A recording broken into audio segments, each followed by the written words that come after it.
ಓಂ ಶಾಂತಿ. ಇಂದಿನ ದಿನಾಂಕ 11/1/2022. ಮಧುರ ಮಕ್ಕಳೇ, ಜ್ಞಾನದ ಬುಲ್ಬುಲ್ ಪಕ್ಷಿಯಾಗಿ ತಮ್ಮ ಸಮಾನ ಮಾಡಿಕೊಳ್ಳುವ ಸೇವೆ ಮಾಡಿ. ನನ್ನ ನೆನಪಿನ ಯಾತ್ರೆ ಸರಿಯಾಗಿದೆಯೇ ಎಂದು ತಮ್ಮ ಮನಸ್ಸನ್ನು ತಾವೇ ಕೇಳಿಕೊಳ್ಳಬೇಕು. ಪ್ರಶ್ನೆ: ಯಾವ ವಿಶೇಷ ಪುರುಷಾರ್ಥದಿಂದ ಬಡವರಿಂದ ಶ್ರೀಮಂತ, ಬೆಗ್ಗರ್ ಟು ಪ್ರಿನ್ಸ್ ರಾಗಬಹುದು? ಉತ್ತರ: ಬಡವರಿಂದ ಶ್ರೀಮಂತರಾಗಬೇಕಾದರೆ ಬುದ್ಧಿ ಸ್ವಚ್ಛವಾಗಿರಬೇಕು. ಒಬ್ಬ ತಂದೆಯ ವಿನಃ ಬೇರೆ ಯಾರೂ ನೆನಪಿಗೆ ಬರಬಾರದು. ಈ ಶರೀರವು ನನ್ನದಲ್ಲ. ಈ ರೀತಿ ಬದುಕಿದ್ದು ಸಾಯುವಂತಹ ಪುರುಷಾರ್ಥ ಮಾಡುವಂತವರೇ ಬಡವರಾಗಿದ್ದಾರೆ. ಅವರದ್ದು ವಾನಪ್ರಸ್ಥ ಸ್ಥಿತಿಯಾಗಿದೆ. ಏಕೆಂದರೆ ಅವರ ಬುದ್ಧಿಯಲ್ಲಿರುತ್ತದೆ, ಈಗ ತಂದೆಯ ಜೊತೆ ಮನೆಗೆ ಹೋಗಬೇಕು, ಪುನಃ ಸುಖಧಾಮದಲ್ಲಿ ಬರಬೇಕು. ಓಂ ಶಾಂತಿ. ಮಧುರ ಮಕ್ಕಳು, ತಿಳಿದುಕೊಂಡಿದ್ದೀರಿ. ವಿದ್ಯೆಯಲ್ಲಿ ಹೆಚ್ಚು ಯಾವ ಮಾತಿಗೆ ಗಮನ ಕೊಡಬೇಕು? ಸರ್ವಗುಣ ಸಂಪನ್ನ, 16 ಕಲಾ ಸಂಪೂರ್ಣ ನಿರ್ವಿಕಾರಿ, ಮರ್ಯಾದಾ ಪುರುಷೋತ್ತಮ, ಅಹಿಂಸಾ ಪರಮೋಧರ್ಮಿಯಾಗಬೇಕು. ನಮ್ಮಲ್ಲಿ ಈ ಎಲ್ಲ ಗುಣಗಳಿವೆಯೇ? ನಮ್ಮನ್ನು ನಾವು ನೋಡಿಕೊಳ್ಳಬೇಕು. ನಾವು ಏನಾಗಬೇಕಾಗಿದೆ ಆ ಕಡೆ ಗಮನ ಹೋಗುತ್ತದೆ ಎಲ್ಲವೇ. ಇದು ಹೇಗೆ ಆಗುತ್ತೀರಿ? ಓದಿ ಹಾಗೂ ಓದಿಸುವುದರಿಂದ. ಬೇಹದ್ದಿನ ತಂದೆಯನ್ನು ಇಡೀ ದಿನ ಎಷ್ಟು ನೆನಪು ಮಾಡುತ್ತೀರಿ? ಎಷ್ಟು ಜನರಿಗೆ ಓದಿಸುತ್ತೀರಿ? ಇದುವರೆಗೂ ಯಾರೂ ಸಂಪೂರ್ಣ ಆಗಿಲ್ಲ. ನಂಬರ್ವಾರ್ ಪುರುಷಾರ್ಥದನುಸಾರವಾಗಿ ಇದ್ದೇವೆ. ತಂದೆ ಒಂದೊಂದು ಮಗುವನ್ನು ಗಮನಿಸುತ್ತಾರೆ. ಈ ಮಗು ಏನು ಮಾಡುತ್ತಿದ್ದಾರೆ? ಬಾಬಾನ ಪ್ರತಿಯಾಗಿ ಏನು ಸೇವೆ ಮಾಡುತ್ತಿದ್ದಾರೆ? ಎಷ್ಟು ಆತ್ಮರ ಅದೃಷ್ಟವನ್ನು ಶ್ರೇಷ್ಠಾತಿಶ್ರೇಷ್ಠ ಮಾಡುತ್ತಿದ್ದಾರೆ? ಪ್ರತಿಯೊಬ್ಬರೂ ತಮ್ಮ ಸ್ಥಿತಿ ಹಾಗೂ ತಮ್ಮ ಖುಷಿಯನ್ನು ತಿಳಿದುಕೊಂಡಿರುತ್ತಾರೆ. ಅತೀಂದ್ರಿಯ ಸುಖದ ಜೀವನ ಪ್ರತಿಯೊಬ್ಬರಿಗೂ ಅನುಭವ ಆಗುತ್ತದೆ. ಮಕ್ಕಳಿಗೆ ಈ ಮಾತಿನ ನಿಶ್ಚಯ ಇದೆ. ತಂದೆಯ ನೆನಪಿನಿಂದಲೇ ತಮೋಪ್ರಧಾನದಿಂದ ಸತೋಪ್ರಧಾನರಾಗುತ್ತೇವೆ. ಇದಕ್ಕೆ ಸಹಜ ಉಪಾಯ ನೆನಪಿನ ಯಾತ್ರೆಯಾಗಿದೆ. ನಮ್ಮ ಮನಸ್ಸನ್ನು ನಾವೇ ಕೇಳಿಕೊಳ್ಳಬೇಕು. ನಮ್ಮ ನೆನಪಿನ ಯಾತ್ರೆ ಸರಿಯಾಗಿದೆಯಾ? ಅನ್ಯರನ್ನು ನಮ್ಮ ಸಮಾನ ಮಾಡುತ್ತಿದ್ದೇವೆಯೇ? ಜ್ಞಾನದ ಬುಲ್ಬುಲ್ ಪಕ್ಷಿಯಾಗಿದ್ದೇವಾ? ನೀವು ಬ್ರಾಹ್ಮಣರೇ ದೈವಿ ಗುಣಗಳನ್ನು ಧಾರಣೆ ಮಾಡಿ ದೇವತೆಗಳಾಗುತ್ತೀರಿ. ನಿಮ್ಮ ವಿನಃ ಬೇರೆ ಯಾರೂ ದೇವಿ ದೇವತೆಗಳಾಗುವಂತವರಿಲ್ಲ. ನೀವು ದೈವಿ ಮನೆತನದ ಸಂಬಂಧಿಯಾಗುತ್ತೀರಿ. ಅಲ್ಲಿ ನಿಮ್ಮದು ದೈವಿ ಪರಿವಾರವಾಗಿರುತ್ತದೆ. ನಾವು ದೈವಿ ಪರಿವಾರದವರಾಗುವ ಇಚ್ಛೆಯಿಂದ ಪುರುಷಾರ್ಥ ಮಾಡುತ್ತಿದ್ದೇವೆಂದು ತಿಳಿದುಕೊಂಡಿದ್ದೀರಿ. ಮಕ್ಕಳು ನಿಯಮ ಅನುಸಾರವಾಗಿ ಓದಬೇಕು. ಒಂದು ದಿನವೂ ಗೈರು ಹಾಜರಿಯಾಗಬಾರದು. ಒಂದು ವೇಳೆ ಆರೋಗ್ಯ ಸರಿಯಿಲ್ಲದೆ ಮಂಚದ ಮೇಲೆ ಮಲಗಿದ್ದರೂ ಸಹ ಬುದ್ಧಿಯಲ್ಲಿ ಶಿವತಂದೆಯ ನೆನಪಿರಬೇಕು. ಆತ್ಮ ತಿಳಿದುಕೊಂಡಿದೆ, ನಾವು ತಂದೆಯ ಮಕ್ಕಳಾಗಿದ್ದೇವೆ. ತಂದೆ ನಮ್ಮನ್ನು ಮನೆಗೆ ಕರೆದುಕೊಂಡು ಹೋಗಲು ಬಂದಿದ್ದಾರೆ. ಎಷ್ಟೊಂದು ಸಹಜ ನೆನಪಾಗಿದೆ. ಇದು ಸಹ ಅಭ್ಯಾಸವಿರಬೇಕು. ಬುದ್ಧಿಯಲ್ಲಿ ಒಬ್ಬ ತಂದೆಯ ನೆನಪಿರಬೇಕು. ತಂದೆ ಬಂದಿದ್ದಾರೆ. ನಾವು ಶಾಂತಿಧಾಮದಲ್ಲಿ ಹೋಗಿ ಪುನಃ ಸುಖಧಾಮದಲ್ಲಿ ಬರುತ್ತೇವೆ. ಒಬ್ಬ ಶಿವತಂದೆಯ ನೆನಪಿರಲು ಅಂತಿಮದವರೆಗೂ ತುಂಬ ಪರಿಶ್ರಮ ಪಡಬೇಕು. ಎಲ್ಲ ಸಂಘವನ್ನು ಬಿಟ್ಟು ಒಬ್ಬ ತಂದೆಯ ಸಂಘವನ್ನು ಮಾಡಬೇಕು. ಮುಖದಿಂದ ಯಾವ ಜಪವನ್ನು ಮಾಡಬಾರದು. ಅನ್ಯರನ್ನು ನಮ್ಮ ಸಮಾನ ಮಾಡಲು ಓದಿಸಬೇಕು. ತಂದೆ ತಿಳಿಸುತ್ತಿದ್ದಾರೆ, ನೀವು ಯಾವ ಸತೋ ಪ್ರಧಾನ ಸ್ಥಿತಿಯಲ್ಲಿದ್ದೀರಿ ಆ ಅವಸ್ಥೆಯನ್ನು ತಲುಪಬೇಕಾಗಿದೆ. ಆ ಸ್ಥಿತಿಯಲ್ಲಿ ಹೋಗಿ ಪುನಃ ಅದೇ ಸ್ಥಿತಿಯಲ್ಲಿ ಸತ್ಯಯುಗಕ್ಕೆ ಬರಬೇಕು. ಎಷ್ಟೊಂದು ಸಹಜವಾಗಿದೆ ಎಲ್ಲವೇ. ನೀವು ಭಕ್ತಿ ಮಾರ್ಗದಲ್ಲಿ ಈ ರೀತಿ ಮಹಿಮೆ ಮಾಡುತ್ತಿದ್ದೀರಿ. ನೀವು ಯಾವಾಗ ಬರುತ್ತೀರಿ ಆಗ ನಾವು ಎಲ್ಲ ಸಂಘವನ್ನು ಬಿಟ್ಟು ನಿಮ್ಮ ಒಬ್ಬರ ಸಂಘವನ್ನು ಮಾಡುತ್ತೇವೆ. ಇದರಲ್ಲಿ ತುಂಬ ಶ್ರಮ ಪಡಬೇಕಾಗುತ್ತದೆ. ಪವಿತ್ರತೆ ಮುಖ್ಯವಾಗಿದೆ. ಗೃಹಸ್ಥ ವ್ಯವಹಾರದಲ್ಲಿದ್ದು ಕಮಲ ಪುಷ್ಪ ಸಮಾನ ಆಗಬೇಕು. ಆ ಕಮಲವೂ ಸಹ ನೀರಿನಿಂದ ಭೂಮಿಯಿಂದ ಮೇಲಿರುತ್ತದೆ. ನೀವು ಚೈತನ್ಯ ಹೂಗಳು ನೆಲದ ಮೇಲಿರುವ ಕಾರಣ ನೀವು ಸಹ ಪ್ರತಿಜ್ಞೆ ಮಾಡಬೇಕು, ನಾವು ಪವಿತ್ರರಾಗಿದ್ದು ನಿಮ್ಮ ಒಬ್ಬರನ್ನೇ ನೆನಪು ಮಾಡುತ್ತೇವೆ.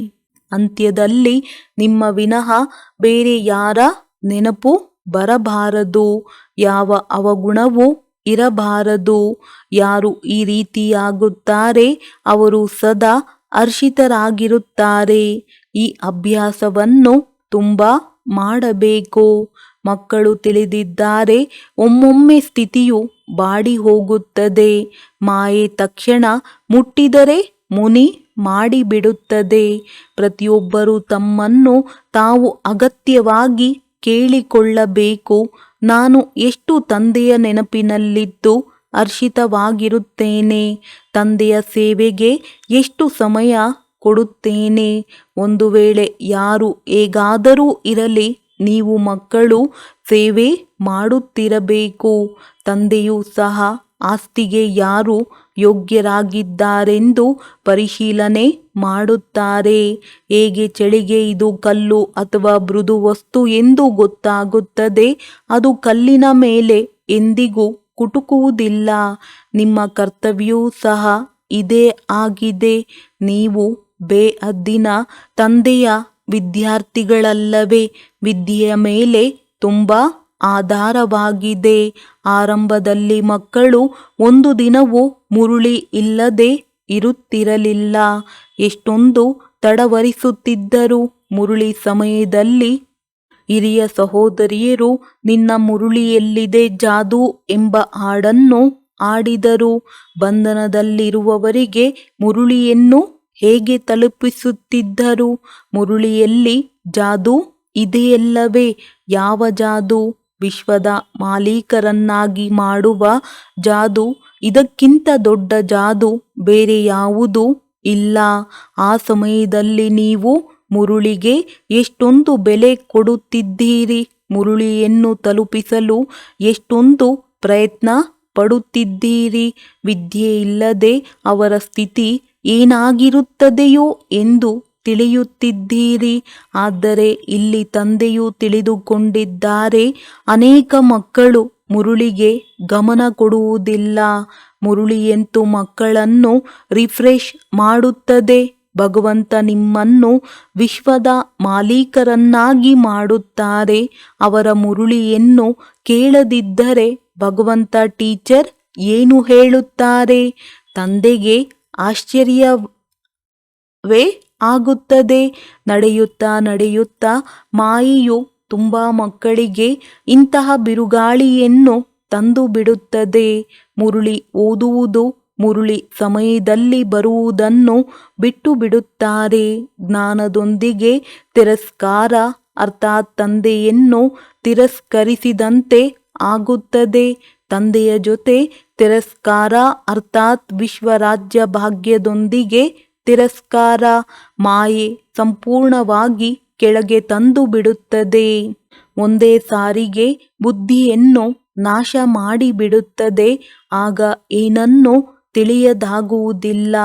ಭಕ್ತಿಯು ತುಂಬ ಮಾಡುತ್ತಿರುತ್ತಾರೆ, ಆದರೆ ಪೂರ್ತಿ ಅಂಧಶ್ರದ್ಧೆ ಬುದ್ಧಿಹೀನರಾಗಿರುತ್ತಾರೆ. ಸ್ವಯಂ ತಂದೆಯೇ ತಿಳಿಸುತ್ತಿದ್ದಾರೆ, ನೀವು ಎಷ್ಟೊಂದು ಯೋಗ್ಯರೂ ಆಗಿದ್ದೀರಿ, ಈಗ ಬುದ್ಧಿಹೀನರೂ ಆಗಿಬಿಟ್ಟಿದ್ದೀರಿ.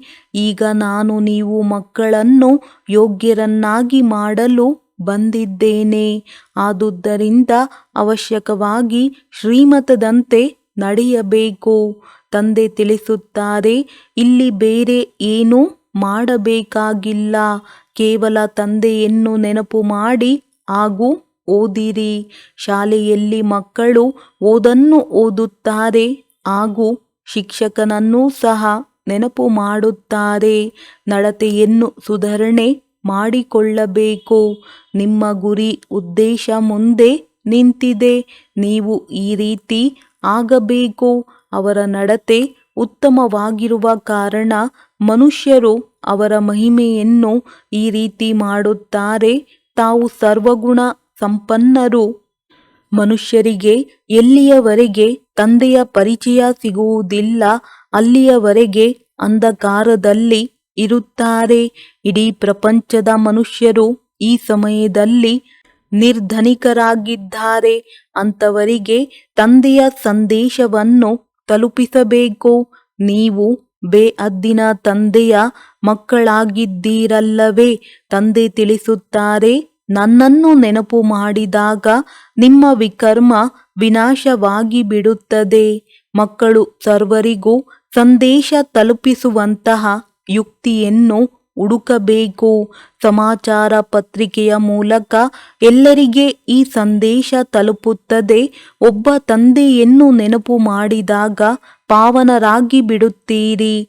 ಎಲ್ಲ ಆತ್ಮಗಳು ಮೊದಲು ಪಾವನರಾಗಿದ್ದರು, ಈಗ ಎಲ್ಲರೂ ಪತಿತರಾಗಿದ್ದಾರೆ. ಇಲ್ಲಿ ಯಾವುದೇ ಪವಿತ್ರ ಆತ್ಮನು ಇರಲು ಸಾಧ್ಯವಿಲ್ಲ. ಪವಿತ್ರ ಆತ್ಮಗಳು ಪವಿತ್ರ ಪ್ರಪಂಚದಲ್ಲಿರುತ್ತಾರೆ. ಆತ್ಮಗಳು ಪವಿತ್ರವಾಗಿ ಬಿಟ್ಟಾಗ ಈ ಹಳೆಯ ವಸ್ತ್ರವನ್ನು ತೊರೆಯಲೇಬೇಕಾಗುತ್ತದೆ. ಆತ್ಮ ಪಾವನವಾಗಿದ್ದು ಶರೀರ ಪತಿತವಾಗಿರಲು ಸಾಧ್ಯವಿಲ್ಲ. ತಂದೆಯನ್ನು ನೆನಪು ಮಾಡುತ್ತಾ ಮಾಡುತ್ತಾ ತಮ್ಮನ್ನು ತಮೋಪ್ರಧಾನದಿಂದ ಸತೋಪ್ರಧಾನ ಮಾಡಿಕೊಳ್ಳಬೇಕು.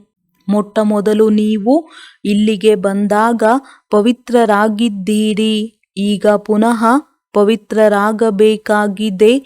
ಆತ್ಮ ಪವಿತ್ರವಾಗಿ ಹೊರಟು ಪುನಃ ಪವಿತ್ರ ಪ್ರಪಂಚದಲ್ಲಿ ಬರುತ್ತದೆ. ಶಾಂತಿಧಾಮದಿಂದ ಮತ್ತೆ ಗರ್ಭ ಮೆಹಲ್ನಲ್ಲಿ ಬರುತ್ತದೆ. ಅಲ್ಲಿ ದುಃಖದ ಹೆಸರು ಚಿಹ್ನೆಯೂ ಇರುವುದಿಲ್ಲ. ರಾವಣ ರಾಜ್ಯವೇ ಇರುವುದಿಲ್ಲ. ಆದರೆ ಪುರುಷಾರ್ಥ ಮಾಡಿ ಶ್ರೇಷ್ಠ ಪದವಿ ಪಡೆಯಬೇಕು. ಅದಕ್ಕಾಗಿಯೇ ಈ ವಿದ್ಯೆಯಾಗಿದೆ. ಸ್ವರ್ಗದಲ್ಲಿ ಎಲ್ಲರೂ ಬರುತ್ತಾರೆ. ಆದರೆ ಶ್ರೇಷ್ಠ ಪದವಿಯನ್ನು ಪಡೆಯಲು ಪುರುಷಾರ್ಥ ಮಾಡಬೇಕಾಗುತ್ತದೆ. ಈಗ ಸ್ವರ್ಗದ ಸ್ಥಾಪನೆ ಹಾಗೂ ನರಕದ ವಿನಾಶವಾಗುತ್ತದೆ ಎಂದು ತಿಳಿದುಕೊಂಡಿದ್ದೀರಿ. ಶಿವಾಲಯ ಸ್ಥಾಪನೆಯಾದಾಗ ವೇಶ್ಯಾಲಯವು ಸಮಾಪ್ತಿಯಾಗಿ ಬಿಡುತ್ತದೆ. ಶಿವಾಲಯದಲ್ಲಂತೂ ಬರಬೇಕಾಗುತ್ತದೆ. ಕೆಲವರು ಈ ಶರೀರವನ್ನು ಬಿಟ್ಟ ನಂತರ ಹೋಗಿ ರಾಜಕುಮಾರ ರಾಜಕುಮಾರಿ ಆಗುತ್ತಾರೆ. ಕೆಲವರು ಪ್ರಜೆಗಳಲ್ಲಿ ಹೊರಟು ಹೋಗುತ್ತಾರೆ. ಯಾರ ಬುದ್ಧಿ ಸಂಪೂರ್ಣ ಸ್ವಚ್ಛವಾಗಿದೆ, ಒಬ್ಬ ತಂದೆಯ ವಿನಃ ಬೇರೆ ಯಾರ ನೆನಪು ಬರುವುದಿಲ್ಲ, ಅವರಿಗೆ ಸಂಪೂರ್ಣ ಬೆಗ್ಗರ್ ಬಡವರೆಂದು ಕರೆಯಲಾಗುತ್ತದೆ. ಶರೀರವನ್ನು ಸಹ ನೆನಪು ಮಾಡಬಾರದು, ಅರ್ಥಾತ್ ಬದುಕಿದ್ದು ಸಾಯಬೇಕು. ನಾವು ಈಗ ನಮ್ಮ ಬೇಹದ್ದಿನ ಮನೆಗೆ ಹೋಗಬೇಕು. ನಾವು ನಮ್ಮ ಮನೆಯನ್ನು ಮರೆತು ಬಿಟ್ಟಿದ್ದೆವು. ಈಗ ತಂದೆ ನಮಗೆ ನೆನಪು ತರಿಸಿಕೊಟ್ಟಿದ್ದಾರೆ. ತಂದೆ ಮಕ್ಕಳಿಗೆ ತಿಳಿಸುತ್ತಿದ್ದಾರೆ, ಮಧುರ ಮಧುರ ಮಕ್ಕಳೇ, ನೀವು ವಾನಪ್ರಸ್ಥಿಗಳಾಗಿದ್ದೀರಿ. ಈ ಸಮಯದಲ್ಲಿ ನಿಮ್ಮೆಲ್ಲರದ್ದು ವಾನಪ್ರಸ್ಥ ಸ್ಥಿತಿಯಾಗಿದೆ. ಎಲ್ಲ ಮಕ್ಕಳನ್ನು ಶಬ್ದದಿಂದ ದೂರ ಕರೆದುಕೊಂಡು ಹೋಗಲು ಬಂದಿದ್ದೇನೆ. ವಾನಪ್ರಸ್ಥ ಅವಸ್ಥೆಯಲ್ಲಿ ಹೋಗಲು ಎಲ್ಲ ಭಕ್ತರು ಭಕ್ತಿ ಮಾಡುತ್ತಾರೆ. ಈಗ ಎಲ್ಲರೂ ವಾನಪ್ರಸ್ಥ ಅವಸ್ಥೆಯಲ್ಲಿ ಹೇಗೆ ಹೋಗುತ್ತಾರೆಂಬುದನ್ನು ತಂದೆ ತಿಳಿಸುತ್ತಿದ್ದಾರೆ. ಅವರಿಗೆ ಈ ಅಕ್ಷರದ ಅರ್ಥವೇ ಗೊತ್ತಿಲ್ಲ. ಕೇವಲ ಹೆಸರನ್ನಷ್ಟೇ ಕೇಳಿದ್ದಾರೆ. ದ್ವಾಪರದಿಂದ ಲೌಕಿಕ ಗುರುಗಳ ಮುಖಾಂತರ ಬಹಳ ಪುರುಷಾರ್ಥ ಮಾಡಿದರೂ ಸಹ ಹಿಂತಿರುಗಿ ಮರಳಿ ಹೋಗಲು ಸಾಧ್ಯವಿಲ್ಲ. ಈಗ ಹಿರಿಯರಾಗಿರಲಿ ಅಥವಾ ಕಿರಿಯರಾಗಿರಲಿ ಎಲ್ಲರೂ ವಾನಪ್ರಸ್ಥ ಸ್ಥಿತಿಯಲ್ಲಿದ್ದಾರೆಂದು ತಂದೆ ತಿಳಿಸುತ್ತಿದ್ದಾರೆ. ಸತ್ಯ ವಾನಪ್ರಸ್ಥ ಸ್ಥಿತಿ ನಿಮ್ಮದಾಗಿದೆ. ಕಾರಣ ಮನೆಗೆ ಹಿಂತಿರುಗಬೇಕಾಗಿದೆ. ಬೇಅದ್ದಿನ ತಂದೆ ಎಲ್ಲರನ್ನೂ ಕರೆದೊಯ್ಯಲು ಬಂದಿದ್ದಾರೆ. ಆದುದರಿಂದ ಮಕ್ಕಳಾದ ನಿಮಗೆ ತುಂಬ ಖುಷಿಯಾಗಬೇಕು. ನೀವು ತಿಳಿದುಕೊಂಡಿದ್ದೀರಿ, ಎಲ್ಲರನ್ನೂ ತಂದೆಯೇ ಮಧುರ ಶಾಂತಿಯ ಮನೆಗೆ ಕರೆದುಕೊಂಡು ಹೋಗುತ್ತಾರೆ. ಏಕೆಂದರೆ ಆತ್ಮಗಳ ಎಲ್ಲರಿಗೂ ಈಗ ಶಾಂತಿ ಬೇಕಾಗಿದೆ. ಇಲ್ಲಿ ಶಾಂತಿ ಇರಲು ಸಾಧ್ಯವಿಲ್ಲ. ಶಾಂತಿಧಾಮದ ಮಾಲೀಕರು ತಂದೆ ಒಬ್ಬರೇ ಆಗಿದ್ದಾರೆ. ಮಾಲೀಕ ಬಂದಾಗಲೇ ಎಲ್ಲರನ್ನೂ ಕರೆದೊಯ್ಯುತ್ತಾರೆ. ಭಕ್ತಿಯೂ ಸಹ ಶಾಂತಿಧಾಮಕ್ಕೆ ಹೋಗಲು ಮಾಡುತ್ತಾರೆ. ಯಾರೂ ಕೂಡ ಸುಖಧಾಮಕ್ಕೆ ಹೋಗುತ್ತೇವೆಂದು ಹೇಳುವುದಿಲ್ಲ. ತಂದೆ ತಿಳಿಸುತ್ತಾರೆ, ನಾನು ಮಕ್ಕಳೊಂದಿಗೆ ಪ್ರತಿಜ್ಞೆ ಮಾಡುತ್ತೇನೆ. ಒಂದು ವೇಳೆ ನೀವು ನನ್ನ ಶ್ರೀಮತದಂತೆ ನಡೆಯುವುದಾದರೆ ನಿಮ್ಮೆಲ್ಲರನ್ನೂ ಮನೆಗೆ ಕರೆದುಕೊಂಡು ಹೋಗುತ್ತೇನೆ. ಸುಖಧಾಮಕ್ಕೆ ಹೋಗುವುದಿಲ್ಲವೆಂದರೆ ಶಾಂತಿಧಾಮಕ್ಕೆ ಅಗತ್ಯವಾಗಿ ಕರೆದುಕೊಂಡು ಹೋಗುತ್ತೇನೆ. ಅಗತ್ಯವಾಗಿ ಯಾರನ್ನೂ ಬಿಡುವುದಿಲ್ಲ. ಹೋಗುವುದಿಲ್ಲವೆಂದರೆ ಶಿಕ್ಷೆ ಕೊಟ್ಟು ಏಟು ಕೊಡಿಸಿಯಾದರೂ ಕರೆದುಕೊಂಡು ಹೋಗುತ್ತೇನೆ. ಚಿಕ್ಕ ಮಕ್ಕಳಿಗೆ ಹೇಗೆ ಶಿಕ್ಷೆ ಕೊಡುತ್ತಾರಲ್ಲವೇ, ಮಕ್ಕಳಾದ ನಿಮ್ಮನ್ನೂ ಸಹ ಅದೇ ರೀತಿ ಕರೆದುಕೊಂಡು ಹೋಗುತ್ತೇನೆ. ಏಕೆಂದರೆ ನಾಟಕದಲ್ಲಿ ಪಾತ್ರವೇ ಈ ರೀತಿ ಇದೆ. ಆದ್ದರಿಂದ ತಮ್ಮ ಸಂಪಾದನೆ ಮಾಡಿಕೊಂಡು ನಡೆದಾಗ ಚೆನ್ನಾಗಿರುತ್ತದೆ. ಉತ್ತಮ ಪದವಿಯೂ ಸಿಗುತ್ತದೆ. ಅಂತಿಮದಲ್ಲಿ ಬರುವಂಥವರು ಎಂತಹ ಸುಖವನ್ನು ಪಡೆಯುತ್ತಾರೆ? ನಿಮಗೆ ಇಷ್ಟವಿದೆಯೋ ಅಥವಾ ಇಲ್ಲವೋ? ನಿಮ್ಮ ಎಲ್ಲರ ಶರೀರಕ್ಕೆ ಬೆಂಕಿ ಇಟ್ಟು ಆತ್ಮಗಳನ್ನು ಕರೆದುಕೊಂಡು ಹೋಗುತ್ತೇನೆಂದು ತಂದೆ ತಿಳಿಸುತ್ತಾರೆ. ನನ್ನ ಮತದಂತೆ ನಡೆದು ಒಂದು ವೇಳೆ ಸರ್ವಗುಣ ಸಂಪನ್ನ ಸೋಲಾಕಲೆ ಸಂಪೂರ್ಣರಾದರೆ ಶ್ರೇಷ್ಠ ಪದವಿಯನ್ನು ಪಡೆಯುತ್ತೀರಿ. ಏಕೆಂದರೆ ನನ್ನನ್ನು ಕರೆದಿರುವುದೇ ಬಂದು ಮನೆಗೆ ಕರೆದುಕೊಂಡು ಹೋಗಿ ಅರ್ಥಾತ್ ಮೃತ್ಯು ಕೊಡಿ ಎಂದು. ಇದು ಎಲ್ಲರಿಗೂ ತಿಳಿದಿರುವ ಮಾತು. ಇನ್ನೇನು ಮೃತ್ಯು ಬಂದೇ ಬಿಡುತ್ತದೆ. ಅಪವಿತ್ರರು ಯಾರೂ ಸಹ ಇಲ್ಲಿ ಉಳಿಯಲಾರರು. ಆದುದರಿಂದ ತಂದೆ ತಿಳಿಸುತ್ತಾರೆ, ನಾನು ಎಲ್ಲರನ್ನೂ ಈ ಅಪವಿತ್ರ ಪ್ರಪಂಚದಿಂದ ಅವಶ್ಯವಾಗಿ ಕರೆದುಕೊಂಡು ಹೋಗುತ್ತೇನೆ. ಯಾರು ಚೆನ್ನಾಗಿ ಓದುತ್ತಾರೆ ಅವರೇ ಸುಖಧಾಮದಲ್ಲಿ ಬರುತ್ತಾರೆ. ಸುಖಧಾಮ ಆಕಾಶದಲ್ಲಿಲ್ಲ. ನಿಮ್ಮ ನೆನಪಾರ್ಥ ದಿಲ್ವಾಡ ಮಂದಿರವಾಗಿದೆ.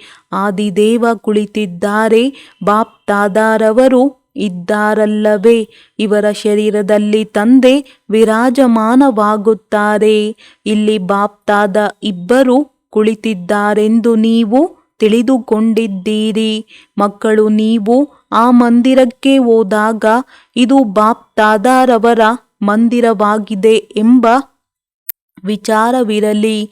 ಈ ಸಮಯದಲ್ಲಿ ರಾಜಯೋಗ ಕಲಿಯುತ್ತಿರುವಂಥವರ ಚಿಹ್ನೆಯಾಗಿದೆ. ಮಹಾರಥಿ ಕುದುರೆ ಸವಾರರೂ ಸಹ ಇದ್ದಾರೆ.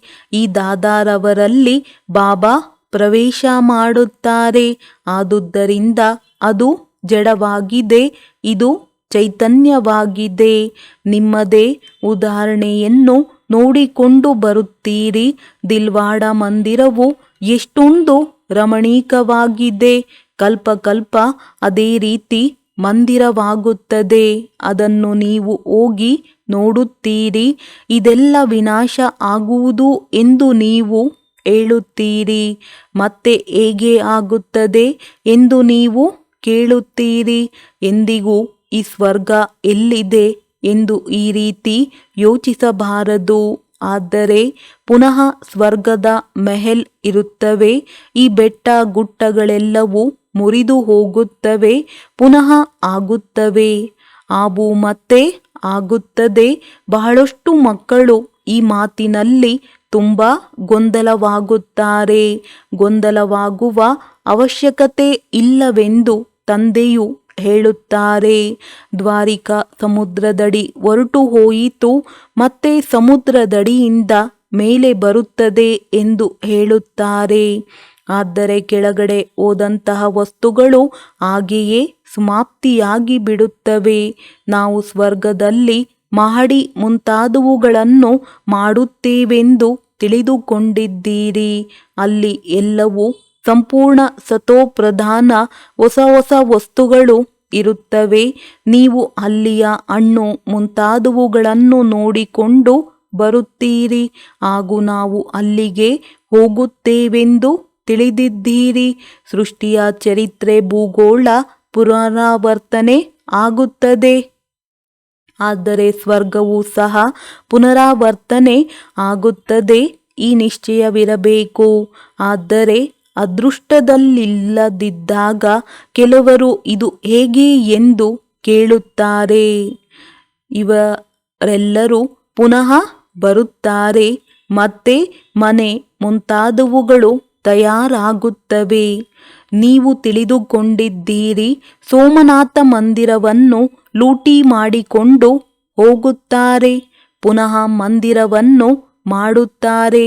ಈ ಆಟ ಪೂಜ್ಯರಿಂದ ಪೂಜಾರಿ, ಪೂಜಾರಿಯಿಂದ ಪೂಜ್ಯರಾಗುವ ಆಟವಾಗಿದೆ. ಬ್ರಾಹ್ಮಣ, ದೇವತಾ, ಕ್ಷತ್ರಿಯ, ವೈಶ್ಯ, ಶೂದ್ರ, ಈ ರೀತಿ ಚಕ್ರವಾಗಿದೆ. ಮಕ್ಕಳು, ನೀವು ಪದಮಾಪದಂ ಭಾಗ್ಯಶಾಲಿಯಾಗುತ್ತೀರಿ. ನಿಮ್ಮ ಹೆಜ್ಜೆಯಲ್ಲಿ ಪದಮದ ಮುದ್ರೆ ಹಾಕಲ್ಪಟ್ಟಿದೆ. ನೀವು ತಿಳಿದಿದ್ದೀರಿ, ನಮ್ಮ ಪ್ರತಿ ಹೆಜ್ಜೆಯಲ್ಲಿ ಪದಮಗಳಿವೆ, ಅರ್ಥಾತ್ ವಿದ್ಯೆಯು ಪದಮಗಳಿಂದ ತುಂಬಿದೆ. ಎಷ್ಟು ಓದುತ್ತೀರಿ ಅಷ್ಟು ಪದವಿಯನ್ನು ಪಡೆಯುತ್ತೀರಿ. ಸತ್ಯಯುಗ ಸ್ವರ್ಣಯುಗವಾಗಿದೆ. ಅಲ್ಲಿಯ ನೆಲವು ತುಂಬ ಸುಂದರವಾಗಿರುತ್ತದೆ. ಸುಂದರವಾದ ಮನೆಗಳಿರುತ್ತವೆ. ಪ್ರತಿಯೊಂದು ವಸ್ತು ಸತೋಪ್ರಧಾನವಾಗಿರುತ್ತದೆ. ನೋಡುತ್ತಿದ್ದಂತೆ ನಯನಗಳು ಶೀತಲವಾಗಿ ಬಿಡುತ್ತವೆ. ಇಂತಹ ರಾಜಧಾನಿಗೆ ಮಾಲೀಕರಾಗಬೇಕಾದರೆ ಎಷ್ಟು ಒಳ್ಳೆಯ ಪುರುಷಾರ್ಥ ಮಾಡಬೇಕು. ಪುರುಷಾರ್ಥದಿಂದ ಪ್ರಾರಬ್ಧವಾಗುತ್ತದೆ. ಮಕ್ಕಳ ಬುದ್ಧಿಯಲ್ಲಿ ಈ ಜ್ಞಾನವಿದೆ. ತಂದೆಯನ್ನು ನೆನಪು ಮಾಡಬೇಕು. ಲೌಕಿಕ ಸಂಬಂಧದಿಂದ ಮಹತ್ವವನ್ನು ಅಳಿಸಿಕೊಂಡು ಒಬ್ಬ ತಂದೆಯನ್ನು ನೆನಪು ಮಾಡಬೇಕು. ಒಳ್ಳೆಯದು. ಮಧುರಾತಿ ಮಧುರ ಅಗಲಿ ಹೋಗಿ ಮರಳಿ ಸಿಕ್ಕಿರುವ ಮಕ್ಕಳ ಪ್ರತಿ ಮಾತಾಪಿತಾ ಬಾಪ್ ದಾದಾರವರ ನೆನಪು, ಪ್ರೀತಿ ಹಾಗೂ ಸುಪ್ರಭಾತ. ಆತ್ಮಿಕ ಮಕ್ಕಳಿಗೆ ಆತ್ಮಿಕ ತಂದೆಯ ನಮಸ್ತೆ. ಧಾರಣೆಗಾಗಿ ಮುಖ್ಯ ಸಾರ: ತಂದೆಯ ನೆನಪಿನಲ್ಲಿದ್ದು ಸದಾ ಹರ್ಷಿತರಾಗಿರಬೇಕು. ಎಂದಿಗೂ ಮುದುಡಬಾರದು. ಆರೋಗ್ಯ ಸರಿಯಿಲ್ಲದಿದ್ದರೂ ಮುರುಳಿಯನ್ನು ಅವಶ್ಯಕವಾಗಿ ಕೇಳಬೇಕು ಅಥವಾ ಓದಬೇಕು. ವಿದ್ಯೆಯಿಂದ ಹೆಜ್ಜೆ ಹೆಜ್ಜೆಯಲ್ಲಿ ಪದಮಗಳ ಜಮಾ ಮಾಡಿಕೊಳ್ಳಬೇಕು, ಹಾಗೂ ಎಲ್ಲ ಸಂಘವನ್ನು ಬಿಟ್ಟು ಒಬ್ಬ ತಂದೆಯ ಸಂಘವನ್ನು ಮಾಡಬೇಕು. ವರದಾನ: ಸದಾ ಪ್ರತಿ ಸಂಕಲ್ಪ ಹಾಗೂ ಕರ್ಮದಲ್ಲಿ ಬ್ರಹ್ಮ ತಂದೆಯನ್ನು ಅನುಸರಿಸುವಂತಹ ಸಮೀಪ ಹಾಗೂ ಸಮಾನ ಭವ. ಹೇಗೆ ಬ್ರಹ್ಮ ತಂದೆಯವರು ಪ್ರತಿ ಕಾರ್ಯದಲ್ಲಿ ದೃಢ ಸಂಕಲ್ಪದಿಂದ ಸಫಲತೆಯನ್ನು ಪ್ರಾಪ್ತಿ ಮಾಡಿಕೊಂಡರೂ, ಒಬ್ಬ ತಂದೆಯ ಹೊರತು ಮತ್ಯಾರೂ ಇಲ್ಲ ಎನ್ನುವುದನ್ನು ಪ್ರತ್ಯಕ್ಷ ಕರ್ಮ ಮಾಡಿ ತೋರಿಸಿದರು. ಎಂದಿಗೂ ಬೇಸರವಾಗಲಿಲ್ಲ. ಸದಾ ಹೊಸದೇನಲ್ಲ ಎನ್ನುವಂತಹ ಪಾಠದಿಂದ ವಿಜಯಿಯಾಗಿದ್ದರು. ಹಿಮಾಲಯ ಪರ್ವತದಂತಹ ದೊಡ್ಡ ಮಾತನ್ನೂ ಸಹ ಸಾಸಿವೆಯಷ್ಟು ಮಾಡಿ ಪರಿಹಾರ ತೆಗೆದರು. ಎಂದಿಗೂ ಗಾಬರಿಯಾಗಲಿಲ್ಲ. ಇದೇ ರೀತಿ ಸದಾ ವಿಶಾಲ ಹೃದಯವನ್ನಿಟ್ಟುಕೊಳ್ಳಿರಿ. ದಿಲ್ಖುಷ್ ಆಗಿರಿ. ಪ್ರತಿ ಹೆಜ್ಜೆಯಲ್ಲಿ ಬ್ರಹ್ಮ ತಂದೆಯನ್ನು ಅನುಸರಿಸುತ್ತೀರೆಂದರೆ ಸಮೀಪ ಹಾಗೂ ಸಮಾನರು ಆಗಿಬಿಡುತ್ತೀರಿ. ಸ್ಲೋಗನ್: ಅತೀಂದ್ರಿಯ ಸುಖದ ಅನುಭವ ಮಾಡಬೇಕೆಂದರೆ ಗೋಪಿವಲ್ಲಭನ ಸತ್ಯವಾದ ಗೋಪಿಕೆಯರಾಗಿರಿ. ಲವಲೀನ ಸ್ಥಿತಿಯ ಅನುಭವ ಮಾಡಿರಿ. ಬೇಹದ್ದಿನ ಪ್ರಾಪ್ತಿಗಳಲ್ಲೆಷ್ಟು ಮಗ್ನರಾಗಿರುತ್ತೀರಿ ಅಷ್ಟೇ ಅಲ್ಪಕಾಲದ ಆಕರ್ಷಣೆಗಳಿಂದ ದೂರವಿದ್ದು ಪರಮಾತ್ಮನ ಪ್ರೀತಿಯಲ್ಲಿ ಸಮಾವೇಶವಾಗುವ ಅನುಭವ ಮಾಡುವಿರಿ.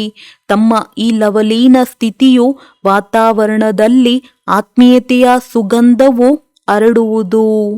ಒಳ್ಳೆಯದು. ಓಂ ಶಾಂತಿ.